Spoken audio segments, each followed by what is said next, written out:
J'ai toujours eu finalement un manuscrit en cours. Voilà, on peut dire les choses comme ça. Tout comme quand on cuisine, on a toujours un petit plat qui mitonne. J'ai toujours eu un petit truc en cours. Et surtout, je dirais quelque chose, c'est qu'un manuscrit, surtout fini, ça c'est important, il faut finir les choses. Un manuscrit fini, c'est jamais perdu. Moi, ma conception de l'écriture, elle est très simple. Hein. J'ai un côté vitaliste. J'ai une conception tout à fait nietzschéenne de l'écriture. Ou bien tu es en bonne santé avec l'écriture, ou bien tu es en mauvaise santé, avec ou sans l'écriture. Voilà. Et quand ça marche pas, et ça m'arrive, je sens que c'est pas bon, ceci, cela, pour telle ou telle raison, je suis pas bien, et je suis en mauvaise santé d'une certaine manière. Moi, j'ai réussi à finir quelque chose qui se tient à peu près, j'ai une énergie en moi, quelque chose qui marche. Je suis en bonne santé. Tout comme on peut faire du sport, pourquoi pas, j'en sais rien, moi, du fitness le matin. Mais l'écriture, est-ce que c'est si loin de ça? Non, je crois pas. Il y a une question, il y a un régime hygiénique aussi de l'écriture. Machinalement, mon crayon je mâchonne, quelques mots à la gomme, je griffonne, aussi vierge que moi est ma feuille de papier, plus blanche que le blanc en machine lavée. Vous écoutez Assez parler, le podcast de l'école Les Mots qui laisse les écrivains parler et qui donne envie d'écrire. Les Mots, c'est une école d'écriture qui a été fondée en 2017 par Élise Nebout et Alexandre Lacroix sur une idée simple mais innovante, écrire s'apprend. Des écrivains majeurs de la scène littéraire actuelle y accompagnent tous ceux qui veulent un cadre pour travailler leurs plumes et aboutir leurs manuscrits. Aujourd'hui, je rencontre l'écrivain Frédéric Sirier, qui est l'un des piliers incontournables de l'école Les Mots. Ces ateliers existent pratiquement depuis la naissance de l'école et attirent aussi bien ceux qui débutent dans l'écriture que les plus initiés. À partir du printemps, il lancera son 10e atelier d'écriture sur le thème écrire et lire, puisque pour lui, ces deux activités sont inextricablement liées. Il va nous en parler. Quelques mots pour me présenter, je m'appelle Lorraine Malka, je suis journaliste, autrice indépendante et passionnée par les questions que l'on ne pose pas assez aux écrivains, à savoir tout simplement comment écrivent-ils, depuis quand et pourquoi. Quand Frédéric Sirier m'a proposé de venir chez lui pour l'interviewer, j'ai découvert qu'il habitait à 2 pas de chez moi. En réfléchissant un peu, j'aurais vraiment pu le deviner. Ce quartier, qui est la partie la plus vivante du 10e arrondissement, est aussi foisonnant, ébouriffé, revigorant que son écriture. Il lui va comme un gant. Entre ses articles satiriques, ses nouvelles percutantes, son scénario de film à succès et bien sûr ses romans, Des néons sous la mer, Mélo et le tout dernier Betty Book, Frédéric Sirier est la preuve vivante que l'on peut créer des univers extrêmement complexes en restant simple et concentré. Sur le chemin pour aller à sa rencontre, je me suis demandé si sa personnalité serait aussi bordélique que son œuvre. C'est un mot que j'ose utiliser parce que je sais qu'il l'aime bien. Je vous laisse découvrir la réponse. Tout ce que je peux vous dire, c'est qu'entre ses digressions, ses convictions et ses éclats de rire, il a été très difficile d'installer Frédéric Sirier à une table pour parler de lui. Avec cet écrivain, tout devient sujet de conversation. Mon matériel d'enregistrement, C'est vraiment un pur enregistreur.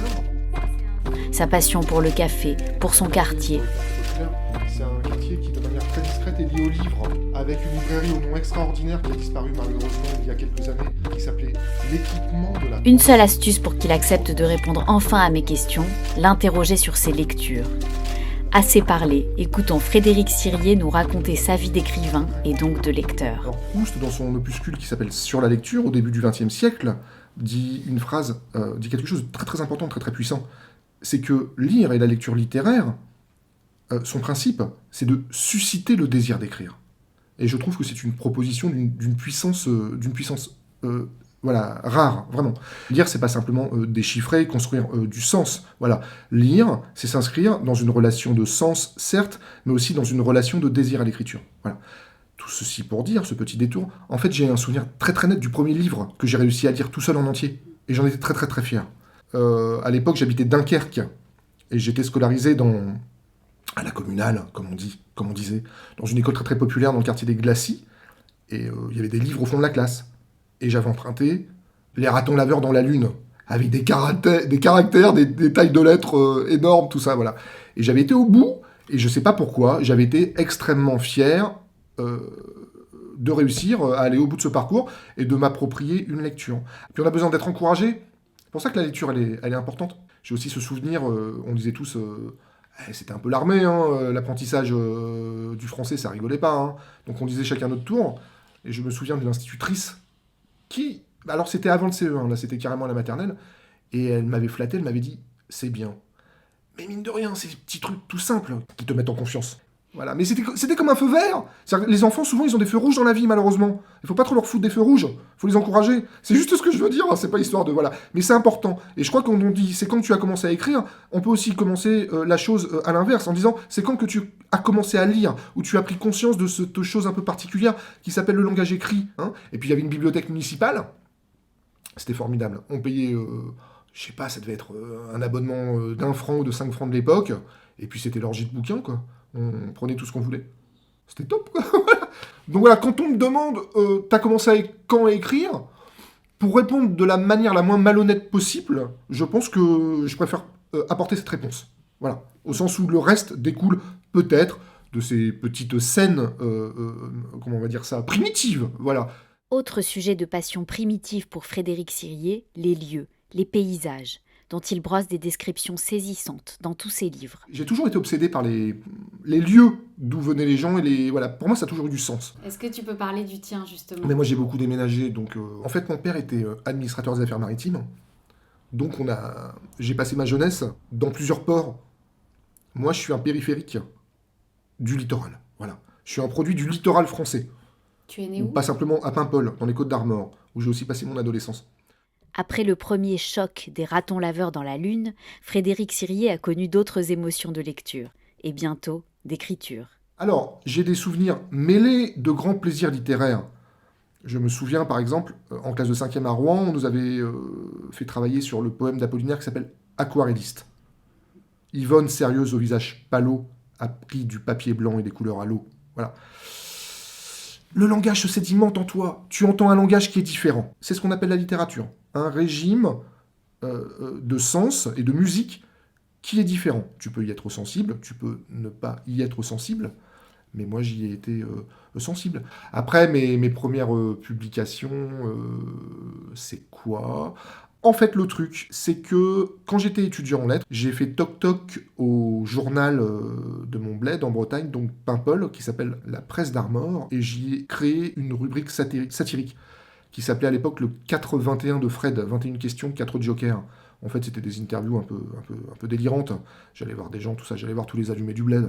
J'avais été voir les clochards, au blocos, là, les frères Lamourette. J'avais picolé du rouge avec eux et tout, j'étais fou. Hein. J'avais quoi, 20 ans, 21 ans. L'idée, c'était de faire vivre les gens qui me plaisaient, qui m'attiraient d'une manière ou d'une autre. Mais ce que je veux dire par là, c'est que finalement, ma première publication littéraire, au sens où je singularisais quelque chose, pour moi, c'est ça. Écrire, c'est écrire, bien sûr, mais c'est pas simplement écrire dans des canons, dans des formes qui sont admis comme appartenant à la littérature. C'est-à-dire que les gens qui écrivent, ils appartiennent d'une manière ou d'une autre à la littérature. La littérature, c'est pas simplement ce qui est publié. Ça, c'est la surface immergée, comme on dit, de l'iceberg. La littérature, c'est aussi tout le continent négatif de ce qui se désire, qui peut être plus ou moins réussi et bien souvent raté, et qui n'existera pas. Voilà. Ça, c'est aussi quelque chose d'important pour moi. Je vous conseillerais de lire, par exemple, de Villamatas, Bartleby et compagnie, surtout les écrivains un peu B, un peu dans le négatif, qui n'y arrivent pas. Et je conseille aussi de lire le très très bel essai de Jean-Yves Joannet qui s'appelle « Artiste sans œuvre », qui est un livre qui m'a beaucoup marqué, surtout le négatif dans la création. Voilà. Alors, pour ma petite expérience, mon premier manuscrit a été accepté par un très bon éditeur spécialisé en littérature étrangère. Ils m'ont contacté en me disant « votre manuscrit est super, tout ça, on va le prendre ». Et puis, en fait, l'histoire de ce manuscrit, c'est que j'ai été accepté, puis refusé. Voilà. C'est dur, ça arrive parfois, moi ça m'est arrivé. Donc on m'avait demandé, avec des conseils quand même pas très très précis, de retravailler le manuscrit. Pour être franc, je ne comprenais pas vraiment ce qu'on me demandait. Je l'avais retravaillé, et puis à l'automne, je n'arrivais pas à recontacter la maison, je ne comprenais pas. C'est une bonne maison, je ne vais pas la citer. Puis un jour, c'est la secrétaire qui m'appelle, ce qui est quand même pas très très courageux, de la part de l'éditrice, en fait c'était une éditrice, et qui me dit « Écoutez, monsieur Sirié, votre manuscrit n'est pas assez retravaillé, on ne le prendra pas, au revoir, merci, bonne journée ». Voilà. Donc c'était un peu rude. Voilà. Donc ça c'est l'histoire de mon premier manuscrit. Je le dis parce que c'est important. L'édition, c'est une machine à dire non. Souvent les gens se disent je suis nul, je vaux rien, mon manuscrit vaut rien, j'ai pas eu de réponse. Mais la réponse c'est parce que les éditeurs bien souvent n'ont pas le temps, parce que c'est compliqué de formuler des remarques précises, voilà, et plein d'autres raisons. Donc c'est pas parce qu'on est refusé. Être refusé c'est normal. C'est être accepté qui est exceptionnel et pratiquement anormal. Donc quand on entend les choses présentées comme ça, on voit les choses un peu différemment. Voilà. Être refusé, c'est normal. Mais comment surmonter ce feu rouge ? Est-ce qu'on ne risque pas de se décourager ?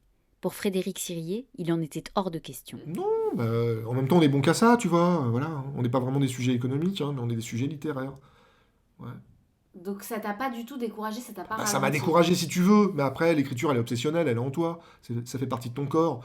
L'écriture c'est ça aussi, on ne pense qu'à ça. C'est très sexuel d'une certaine manière, on ne pense qu'à ça, c'est obsessionnel. Voilà. Alors on en arrive au premier texte, premier manuscrit publié. Mais c'est un grand souvenir pour moi, c'est un grand souvenir parce que à l'époque je bossais, j'ai écrit mon bouquin au travail. Alors c'est assez fréquent chez les écrivains d'écrire au travail, faut pas leur en vouloir, ils font comme ils peuvent. Maupassant a dû écrire au ministère de la Marine. Voilà, moi j'écrivais au travail. C'était quoi ton travail ? Mon travail, j'étais rédacteur livre, littérature, et j'avais une liberté totale sur le site internet de la FNAC. Comme je faisais régulièrement des entretiens, des interviews comme on dit, avec des écrivains, je voulais pas mettre mon nom sur le manuscrit. Donc j'ai pris un pseudonyme, qui était le nom du personnage principal de mon livre. Et donc j'ai envoyé le manuscrit, écrit par un certain Beauvestière. Je l'ai envoyé à la fin du mois de décembre 2006 ou 2007. Et début janvier, donc c'était pas gai, on était à Aubervilliers, temps froid, la petite banlieue toute triste, un climat un peu à la Simenon. Et mon téléphone sonne vers 16h, et j'entends une voix qui me dit « Bonjour, pourrais-je parler à monsieur Beauvestière ?» Et là, en fait, j'ai compris que j'allais être édité, tu vois ? Ce livre a bel et bien été édité par Yves Pagès aux éditions Verticales en 2008 sous le titre « Des néons sous la mer ». Il est le premier dans lequel Frédéric Sirier expérimente son style, un univers inédit que la presse acclame tout de suite, en le qualifiant parfois de baroque, d'érudition parodique, un genre qui n'appartient qu'à lui. C'est un livre dont la forme est très très bizarroïde. En fait, c'est une sorte de faux carnet ethnographique où je joue avec plein de formes littéraires différentes. Ça peut être l'essai savant, ça peut être l'entretien. Voilà, l'entretien journalistique qui peut être absolument une matière littéraire. Donc je suis baroque au sens où je suis dans un bordel de formes, dans une prolifération de formes différentes, au sens aussi où j'aime les vertiges. Moi c'est toujours un peu cyclotimique, comme on dit, ça part un peu dans tous les sens, et avec des hauts, des bas, des abscisses et des ordonnées. Érudition, alors pour ce livre c'est vrai, puisque j'essaie quand même d'avoir un point de vue un peu instruit, je me suis amusé aussi avec les notes de bas de page. Les notes de bas de page, certaines sont vraies, d'autres sont complètement imaginaires, et j'ai berné mon monde, puisque des gens ont été voir sur internet si ce bordel un ancien sous-marin de la Marine nationale existait. Ça c'est formidable, quel plaisir que de faire des farces. Je suis un farceur, mon côté russe, je suis russo-breton finalement. Voilà. La clé pour Frédéric Sirier a été de jouer les farceurs donc, mais surtout d'échapper aux étiquettes, en se libérant des carcans littéraires. Je me mettais dans le moule, dans le modèle de formes littéraires qui ne me convenaient pas. En gros, le roman classique, éventuellement même dans des formes un peu contemporaines, mais ça ne me convenait pas. Et moi, ça s'est débloqué tout de suite, dès l'instant où j'ai dit « je », J-E, où j'ai pris un pseudo, ce qui m'a complètement décomplexé, et où j'ai utilisé des formes qui ne sont pas des formes littéraires pour faire de la littérature. Il y a beaucoup de gens qui sont dans des faux problèmes, je leur dis souvent en atelier. Je leur dis, la littérature, c'est une somme de faux problèmes. Voilà, le problème, c'est d'identifier les faux problèmes et de leur apporter des vraies micro-réponses. Il n'y a rien de compliqué en soi. Voilà, il faut y aller. Et puis écrire, c'est écrire. Écrire, c'est une tautologie. Tant que tu n'écris pas, tu n'écris pas. Écrire, c'est pas un voyage dans ta tête en te disant, mon livre, ça va être ceci. Voilà, je reçois des fois des personnes comme ça qui me disent, ouais, mon livre, blablabla. Ils parlent plus qu'ils n'écrivent. À la limite, il faudrait les enregistrer puisque j'aurai leur texte. Mais à un moment, il faut écrire. Toi, t'as pas eu de période comme ça où tu projetais plus ton livre Non, pour une raison très simple, et ta question me parle beaucoup, c'est que pour moi, s'il n'y a pas de première phrase, il n'y aura pas de deuxième phrase. Quand j'écris, c'est le langage qui appelle le langage. Ce sont les mots qui appellent les mots. Je pars toujours de la chose écrite. Voilà. Le langage devient pour moi le support plaisant, éventuellement jouissif, de l'écriture. Il faut que j'écrive pour continuer à écrire. Voilà. Dans son dernier livre, paru en 2018, Frédéric Sirier joue encore avec les codes du genre et propose un mélange de satire et de roman noir de la presse littéraire actuelle, sur fond de liaisons dangereuses et de lutte des classes. Un savant mélange qui, personnellement, m'a donné des frissons. C'est un fait divers sur le fait divers. Ça s'appelle Betty Book. Voilà, ça s'appelle Betty Book. Betty Book, c'est le nom de la booktubeuse que le critique littéraire, qui s'appelle lui Stéphane Sorgue, va essayer de... comment dire ça, de s'approprier, et d'humilier d'une certaine manière pour se venger. C'est l'histoire d'une vengeance. Voilà. Donc j'ai essayé de proposer sur un mode absolument satirique, peut-être faire un bilan sur ce que j'avais vu depuis une quinzaine, une vingtaine d'années, sur l'univers du livre, tel que moi j'avais pu le traverser en France aujourd'hui, voilà, avec des mutations très très fortes, et puis l'émergence de nouveaux acteurs absolument légitimes, la question n'est pas là, mais qui s'expriment avec leurs moyens, et qui sont aussi auteurs, mais sous une autre forme, avec d'autres enjeux, avec d'autres envies.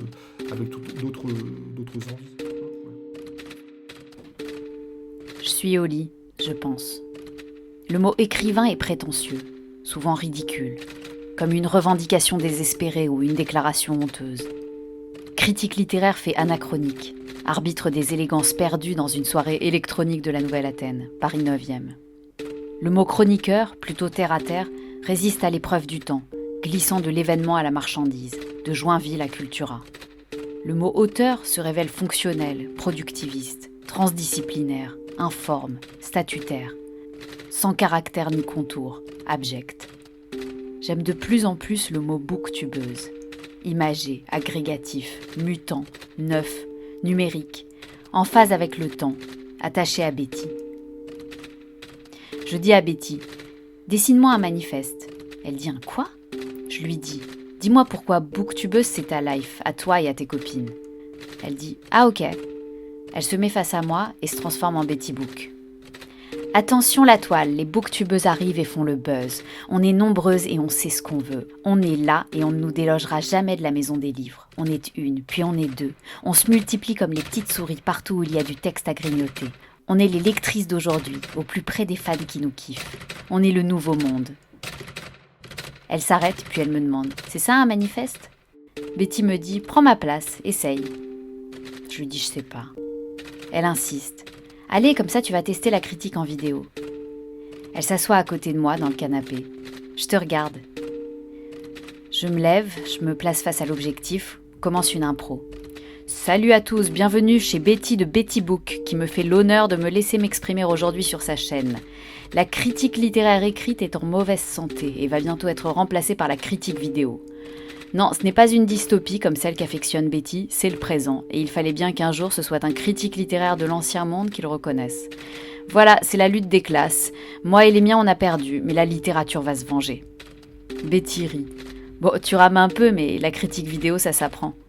Elle ajoute « Je vais poster ça sur le web, la planète va recevoir tes confidences. » Je lui dis « Si tu fais ça, tu n'iras pas à Los Angeles. » Je m'assois près d'elle et soudain on s'embrasse. J'écris souvent le matin, le soir, il m'arrive d'écrire, mais souvent c'est pas bon. Vaut mieux que je m'abstienne. Ah bon ? Voilà, moi je suis plutôt un lyrique matinal. Et t'as besoin de combien d'heures devant toi pour t'y mettre ? C'est très. Tu poses une bonne question, parce qu'en phase de production, entre guillemets, le temps s'allonge à mesure que je rentre dans le livre. Je prends de plus en plus de temps, sur des segments de temps de plus en plus longs. Je sais pas, moi je suis bien sur une page Word ouverte, donc je pourrais rester barboté. C'est aussi ça. Je pourrais rester barboté des heures et des heures, mais je peux être très très efficace en 2-3 heures, et je vais rester végété 4 heures, on va dire des choses comme ça. Tu écris ici ? J'écris partout. Je peux écrire au bistrot, je peux écrire dans un zoo, bon peut-être pas avec les lions, mais on fera attention. Mais j'écris partout et j'aime beaucoup écrire, pour être franc, dans des bistrots extrêmement modestes, on va me foutre la paix. Des bistrots de 50e zone, quelques-uns dans le quartier, j'ai ma cartographie parisienne, et je me fous dans des arrière-salles obscures, où je sais qu'il n'y aura personne, une lumière très faible, voilà, des banquettes en moleskine rouge, et je vais être très très heureux, là, voilà. Et tu parles de ton livre pendant que tu l'écris ? Non, j'aime pas. Je peux éventuellement sur des petites choses, mais j'aime pas. Ça, c'est aussi un conseil que je pourrais peut-être donner aux personnes qui commencent, c'est de ne pas déflorer leur sujet, c'est de vivre avec leur folie douce. Voilà. Et je trouve que donner un sujet, c'est tout de suite un peu le déflorer et se sentir redevable de quelque chose ou l'altérer. Voilà. Il faut accepter sa folie. Voilà. Ce que je dirais aussi aux personnes qui ont envie d'écrire, c'est que les éditeurs ne veulent pas... Alors là, je parle pour mon éditeur, pour Vertical. Ils ne veulent pas un manuscrit fini. Un livre, ça a des temps, ça a des phases, ça se repose, ça bouge. Voilà, c'est un organisme vivant. Hein, voilà. Donc souvent, je vois les gens, ouais, là, la virgule, elle est pas bien. Mais non, ça marche pas comme ça. Il faut proposer quelque chose. C'est ça qu'on veut voir, c'est une proposition. À l'école Les Mots, Frédéric Sirier est connu pour accompagner les personnes de son atelier au plus près de leur personnalité et de leur manuscrit. En un mot, il ne lâche rien. Alors, ce que moi, je fais, en fait, j'ai animé 2 types d'ateliers. Alors, le plus intense, c'est quoi? C'est qu'en gros, 2 fois par an, je propose une semaine d'écriture, 5 jours, le soir, avec des personnes qui ont un projet de livre. Donc, les gens posent leur valise le premier soir, expriment leur projet, je les mets à l'écriture tout de suite. Il y a un côté Starac, c'est très drôle, moi j'aime beaucoup. Les gens viennent avec leur histoire. Des fois, il y a des mecs, des nanas qui ont pris des vacances, qui viennent de telle ou telle région française. Et c'est émouvant. Et pendant une semaine, on va être une petite famille. Et on va vraiment rentrer en immersion dans l'écriture. Mais c'est à chaque fois une relation humaine très très forte. Et je suis souvent en contact d'ailleurs avec des personnes qui ont participé pour telle ou telle raison, qui m'écrivent, qui me demandent un tuyau, tout ça, et je trouve ça chouette. J'imagine qu'en juin, je vais en animer un autre, et c'est toujours un plaisir. À partir de mars et jusqu'en juin, je crois que tu... Alors, je donne un atelier hebdomadaire le lundi soir, de 9h à 11h, 11h30, minuit, ça dépend. Et en fait, ça s'appelle « Écrire et lire aujourd'hui ». Et l'idée, c'est de partir de ce qui existe comme forme contemporaine de l'écriture pour écrire soi-même. Donc moi, mon idée, c'est de simplement que la littérature parle à la littérature, et que écrire aujourd'hui, c'est aussi comprendre et connaître un petit peu ce qui se passe, ce qui existe, et puis essayer de découvrir la personnalité un peu des auteurs, des auteurs, des participants, donc, que je considère comme des auteurs, pour voir un peu où est-ce qu'il serait peut-être pas mal pour eux d'aller. Et puis, souvent, au bout de quelques ateliers, certains, ils peuvent le faire d'ailleurs, sur la fiche de présentation, je crois que c'est marqué 5 séances, ils peuvent me proposer un projet de texte, un texte long, un bouquin, quoi, tu vois, un manuscrit, et j'essaye de les aider à structurer leur affaire, tout ça. Voilà. Donc c'est vraiment un atelier au sens, on patouille, on s'amuse, mais avec comme point de départ la question de la lecture, la question des formes de la littérature contemporaine, et puis la question de la relation critique qu'on va tous entretenir entre nous. Et c'est super sympathique, parce que les gens, après, ils s'apprivoisent, ils commencent à se connaître, ils connaissent les obsessions aussi des uns et des autres, et la parole se libère, voilà, ça c'est inestimable. Ta consigne d'écriture préférée, on va se laisser. Oh, j'en ai aucune, et moi je suis pas un ingénieur du texte, donc je serais pas... Si tu dois en donner une aux personnes qui nous écoutent, vraiment une consigne d'écriture que t'aimes bien donner. Ah, il y en a une qui m'amuse. Ce soir, vous êtes chez vos parents et vous faites votre outing littéraire. Vous êtes écrivain. Et vous l'annoncez à vos parents. Vous l'annoncez à vos parents. Il faut se lancer. Ils ont combien de temps pour écrire Absolument, c'était se lancer. Pour écrire ce texte. Alors moi, ce texte-là, souvent, je l'ai donné sous forme de micro-performance. Les personnes avaient une dizaine de minutes pour l'écrire. Et c'était j'ai eu des trucs très très drôles. Donc faire son outing... non pas sexuel, mais littéraire. Pour faire son outing littéraire avec Frédéric Sirier et s'inscrire à son prochain atelier d'écriture, rendez-vous sur le site lesmots.co ou directement sur place aux 4 rue Dante à Paris. Si ce podcast vous a donné envie d'écrire ou de parler, on est là pour vous lire et pour vous écouter. À bientôt. Faut-il fumer des drogues, draguer des femmes pour avoir des machins à écrire? Dois-je fumer du crack, que craquer pour des femmes, pour devenir une machine à écrire?